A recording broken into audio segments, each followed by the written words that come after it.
All right. Thank you guys so much for joining us for this sort of Q&A session to talk about our programs, talk about Feel the Magic. So we've got a couple of staff members here tonight, but then also some of our very own mums who've had kids go on the program and who've been involved in that way. So I guess we'll begin by introducing ourselves. So, and I'll go first. So my name is Lucy Archinal-Hudson, and I'm the clinical director and psychologist here at Feel the Magic. So I sort of oversee the programs and make sure that, that we're making programs based on the current evidence and, the latest research and things like that. Peter, would you like to introduce yourself? Hello, my name is Peter Maloney, and I'm a founding member of Feel the Magic, and I'm the National Learning and Development Coordinator with Feel the Magic. Simply put, I'm an emotional literacy and grief education expert, and anything program training and program development I'm a part of. My name's Trisha Garrick. I'm a mum of 3 girls. I lost my husband 12 years ago, and we have benefited in a number of ways by our association with Feel the Magic. We were introduced approximately four years into our loss, and it's been a really great long-term relationship for our family, and we've had repeat access to services, and I couldn't recommend it more highly. My name is Kelly Drover. I lost my husband 9 years ago. I have one son, James. I've been involved as a mentor at camp for about the past 6 years, and my son has been involved as a camper several times for about the past 4 years. Nice. And thank you. Yeah, thank you guys both for being here. So we'll get stuck into some questions. We've got about 6 questions that have been sent through previously that we'll go through tonight. So question number 1, what programs can my child do and who delivers them? So yes, our programs. So I'll start with Camp Magic. That's what a lot of people might have heard of. You have someone who's gone to camp before, things like that. So Camp Magic is, it's a 3-day program. So run across a weekend. So from Friday afternoon to Sunday afternoon, so 2 nights away from home, and it's sort of a really great opportunity to bring kids together with other kids who've experienced similar things. That's something that I think is really special about Camp Magic, because there might be other programs out there that help with emotional literacy and help with tools and strategies and things like that, but we also bring kids together so they can learn, I'm not alone, there's people who've been through the same thing that I have, and it's very sweet to watch everyone afterwards being like, oh, what's your TikTok and your Snapchat, and do you tick, do you talk, oh god. So we've got Camp Magic. Then we've also got our Family Day Camp. So Family Day Camp is a 1-day program, so nothing overnight, and it's for the whole family to attend. So we've got programs that are just for the kids, just for the parents, and then also sessions where they come together as a family, and that's also a really nice introduction to Feel the Magic and to camp, because you get to be with your parents. So if there's any sort of concerns about separation anxiety and things like that, it's just a way to if you don't want to jump in the deep end of spending a night away from home, the Family Day Camp can be a nice introduction, and that also does sort of help learn some of our tools that we use on camp, some of the language, things like that. At Feel the Magic, all our programs, we're there to provide tools so for kids and families to connect, to create a common language and a new understanding of their grief, and tools to manage those big grief emotions. Let's face it, we're not taught about grief and how to talk about it. So in our programs, that's basically what we do throughout all of them. But due to COVID, we created 2 online programs, the Healthy Grieving program, which we explore emotional literacy tools and how to navigate grief through the seasons over a weekend. And then we have the Let's Talk Suicide program for children and families bereaved by suicide. So these are more connection points. And the great thing about all our programs, the kids can come to all of them, and many of them, and keep on repeating through different stages and ages. So all 3 of my daughters attended the first round of camp that occurred in Sydney, and I have to admit it wasn't an easy sell for all 3. 2 of them were enthusiastic to go.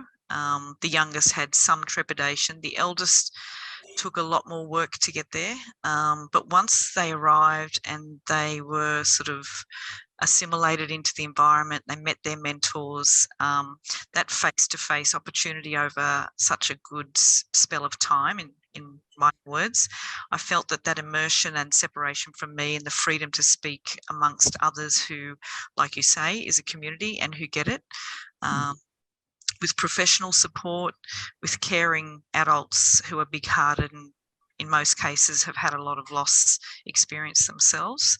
They're in a very safe environment, and my daughters, I think they came to break new ground within themselves about dealing with some of their thoughts and feelings, some of their isolation. You know, even though we're all under the same roof together, we're all independently in little silos of grief at the family home, each trying not to upset the other, walking on eggshells sometimes, the mentioning of their dad's name. When one's having a sad day, they don't really want to bring it to you because they feel like they're going to make you upset. So all of these types of things were sort of worked through at camp. So dropping them off wasn't easy. I felt a little bit stressed for them, that they would be upset over the weekend and that they might, you know, go into the depths of grief and be quite, you know, sad throughout the weekend. But it was a little bit of that, but a lot of other things as well. The connection, the community, the fun that they have at camp is something you don't really expect. There are some really high highs over the weekend, lots of laughter, great activities. They get physical, they get to work through lots of stuff with lots of good people. And by the end of the weekend, nobody wants to go home. So you go, I watch lots of parents, children, you know, really scared to leave them on Friday. But by Sunday, the kids were like, I don't want to go home. And mine couldn't wait to go back, two of them especially. I think that was just an age thing and a little bit of an attitude thing with my eldest daughter. She just had a very different take on some aspects. But their mentors were tremendous, and I have to say it was probably one of the greatest things we did. We tried traditional methods of counselling, and I just found that, you know, sitting in a traditional environment with a single individual delivering counselling services just didn't work for us. And I'm sure it doesn't work for a lot of children because they're not meeting other kids who are walking the same path, and they're not in a group environment, and it's not fun. So all of those things were covered at Camp Magic, and it's the cornerstone of what Feel the Magic started to deliver program-wise. And I think that it's a great thing that COVID's over and we can go back to it. And it's been delivered in different locations now, not just Sydney. So if you're in Canberra, Melbourne, some regional areas, etc., you do have access now, which is a great thing. And Kelly? Yes. So I was lucky to go before my son went to camp. I was lucky to have the experience of attending a few camps as a mentor. So I had the heads up. I knew what to expect, what the weekend involved, what the programs involved. But I think if I hadn't had that heads up, I would have been really nervous about leaving him, to be honest. When my husband passed away, it was just my son and I. So we were extremely close. It was just the two of us. Other than staying at Nan's, he hadn't really been away, hadn't been on school camp. So he was a bit apprehensive about the drop off.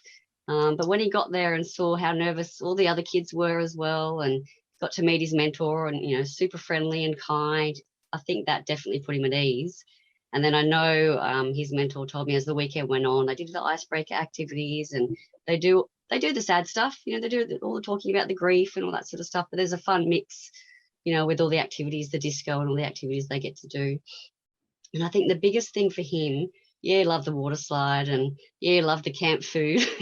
But the biggest thing for him was being around other kids who just get it. And that was something that he struggled with, was that his cousins or his school friends or his mates didn't feel comfortable talking about, dad dying. It makes people feel awkward. Whereas he was in this safe space with other kids that even if it was unspoken, there was just this connection. They just got it, And that was probably the biggest takeaway for him from camp. And then I, as a mentor, have also got to experience the family day camp, which I guess I describe it as a really good taster for the families that are really nervous about leaving their kids for a weekend, or, the kids that are just a bit unsure about what to expect. It's a good taster. They get to have their parents there with them, but they get to meet the mentors and just get a good feel for what camp would be like. All right, next question is around having a concern about the separation over the weekend. So leaving your kid on camp, and that might be the first time that they have been away from home since the death. Is that something that either of you would like to speak about? Yeah, well, as Trisha said, and I said, James hadn't really been to a school camp or been away with anyone else. So I did have that heads up of what to expect, but I was nervous about leaving him. Would he have a good time? Would he open up? How much would he miss me? Would he be upset? And then, I get there on the Sunday. He's made friends for life. Didn't want to come home. When can I go back to camp? Yeah, no, it's pretty reassuring when you see them on the Sunday pick up. My girls are pretty brave, and they went off with some concern, but they weren't sort of clinging to me and difficult to sort of drop off. But if I think back to when I was mentoring, and you do a handover, so a parent arrives with the child that I've been matched with, and we do a handover. So there is time for the parent and I to be together, to talk. We introduce ourselves. I let the child know that I'm their mentor for the weekend. They're a little bit reluctant. They might be uneasy. There may even be tears, etc. My camper didn't have that traumatic a response, but she was very nervous, and I tried to reassure her. I came down to her level. I spoke to her at eye level. I immediately explained to her that I've got 3 daughters and that we've been through a loss, and that I understood what she was going through, and that we're going to have fun over the weekend, and she'll really enjoy herself, and she'll meet other kids in the same situation. And she sort of reluctantly, let her mum go and stayed with me. And I reassured her that her mum would be around for a while and then would eventually leave, and that, she wasn't disappearing on the spot. And after a while she relaxed, and then we started talking. And then shortly after that, we were in our first activity together, and she'd sort of forgotten where her mum was, and her mum was off to the parent session. And then the weekend just went from there, and we were inseparable for the whole weekend. And then on the Sunday, she didn't want to go home. She ran straight up to her mum and said, "Mum, can I stay another night?" And Mum said, "Sorry, the camp's over." Yeah, there'll be no one here. That's what I explained. But no so offense it's to the parents, but it's almost like there's so much to do and so much going on that they don't have time to miss the parents.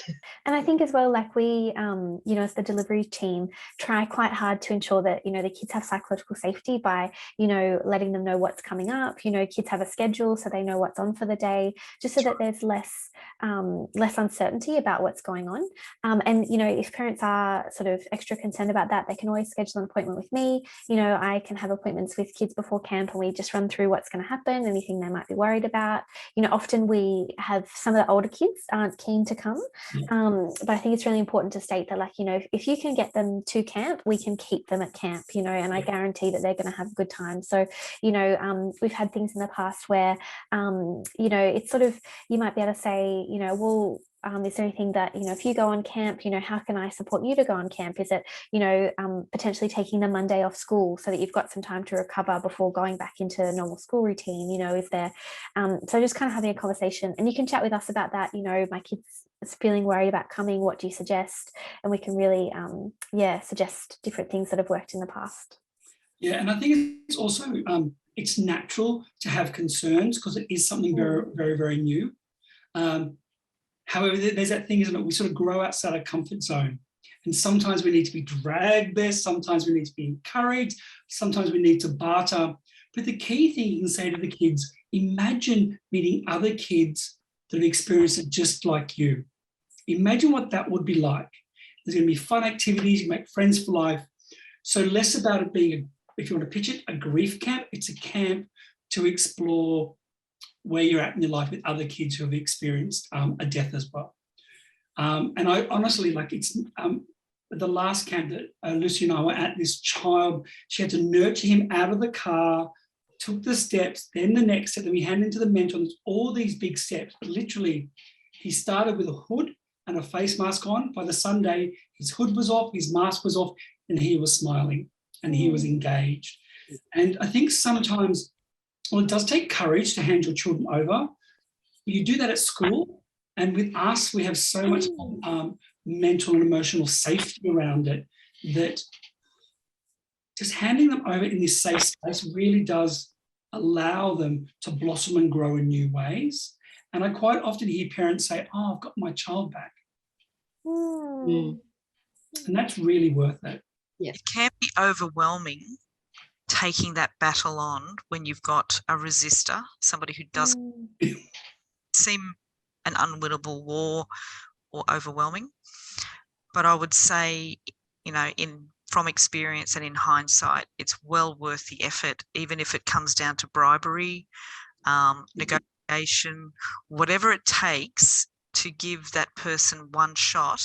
What they don't realise is they're learning from masters. So what about if my child doesn't want to share or talk? Peter, is this something that you, as an experienced facilitator, could talk to? Definitely. In all our programs, we always set up, do what feels comfortable for you. We don't expect them to share their story. Even if they don't want to talk in group, if they're sitting there with their mentor, if they're writing things down, they can ask their mentor to share if they want to, but it's about safety. We help them navigate and empower them in how they can feel safe in what they want to share.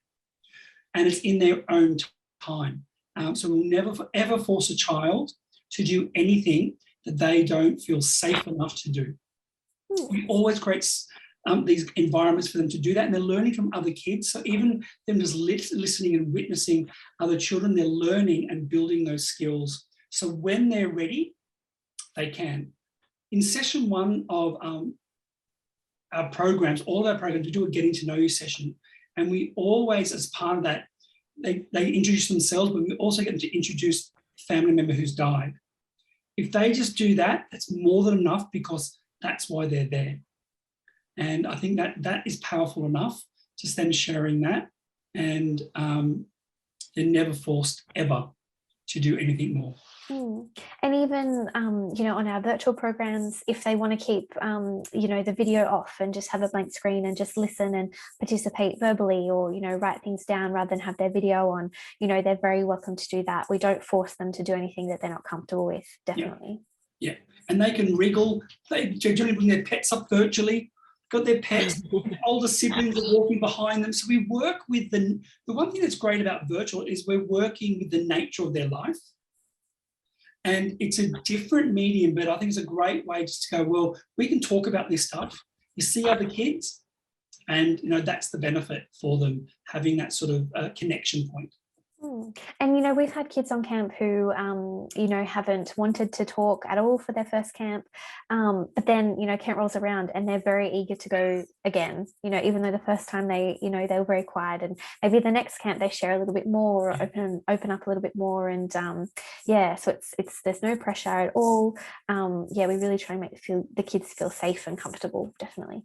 I think from my experience with my son, James, he was only 7 when he first went. And the feedback I got from his mentors was that he didn't open up a great lot. But for me, that wasn't indicative of what he got out of camp. Yeah. Because he also, the feedback I also got was, you know, he didn't talk much in the group sessions, but when it came to the Saturday night, the memorial fire, the tears just flowed. And then he opened up one-on-one with his mentor. And whilst he may not have been the one in the groups that was sharing openly, he would hand the tissue to the child that was crying. He would sit there and listen quietly, and he was demonstrating that empathy and the connection with the kids, which is important. So I don't think if your child doesn't open up at all at camp, I don't think that means they haven't gotten anything out of it. He's taken skills away that he can now use in his everyday life. For example, he's got a friend at school at the moment that's been bullied, and he's been able to just sit there and be present with him, put his arm around his shoulder. He's taught him hand on heart. You know, it doesn't relate to grief, but it's a situation in his life that he can still use those skills to help someone else who's struggling. All right, so last question of the night. My child dislikes Zoom learning. What will their experience be like?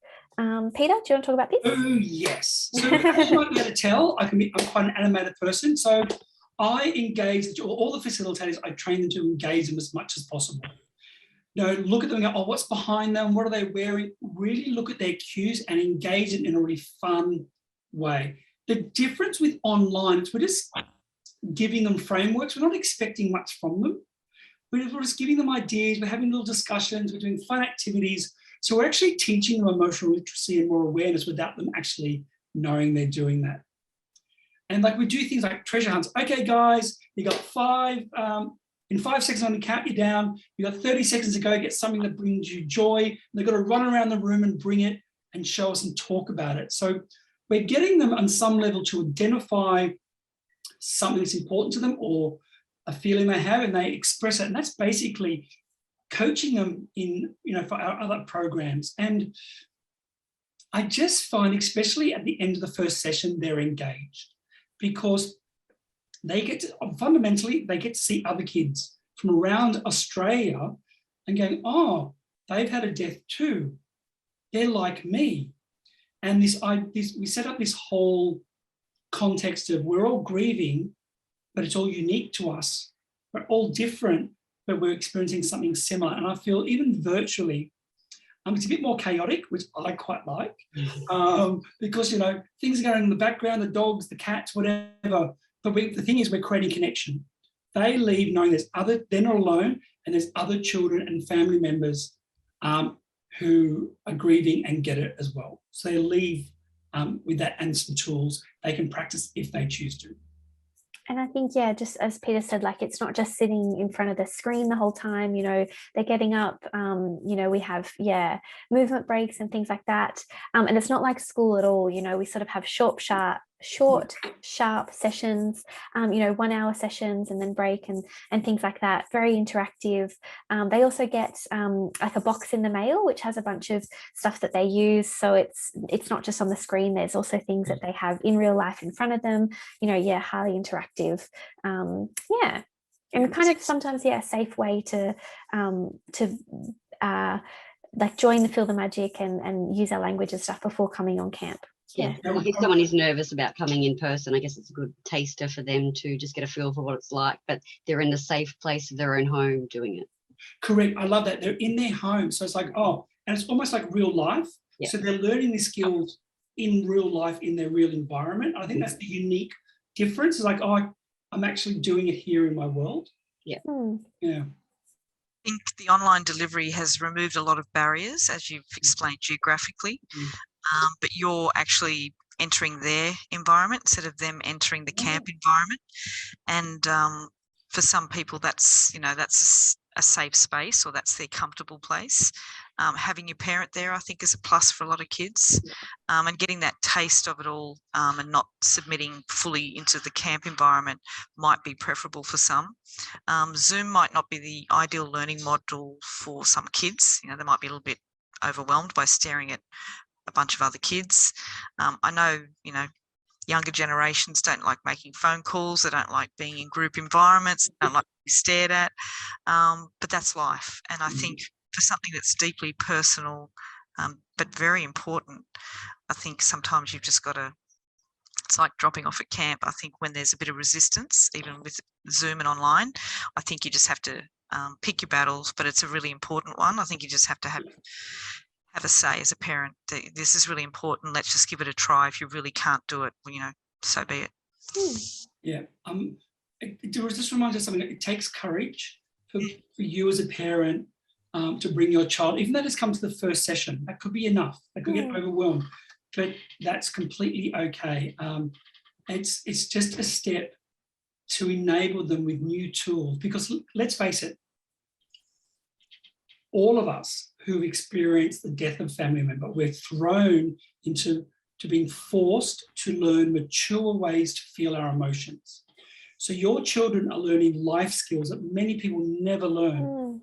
And so it's a gift to them and to you, as hard as it is, and we'll support you to get them there, to have this environment that will literally, and I've seen it time and time again, equip them and empower them with a new sense of self, so they can go out and thrive and be there, not just for themselves, but for others.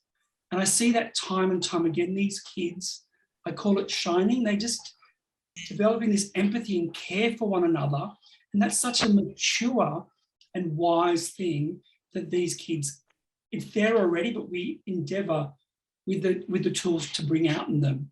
And I find that I'm learning from them all the time. Yeah, they're an inspiring bunch of kids for sure. But I know it sounds corny, but some of the best experiences of your life come from doing some of the hardest things in your life. And it's just taking that step out of your comfort zone, push through that hard moment, and then realizing you're going to learn so much at the end of it. I think that's a really nice place to end it.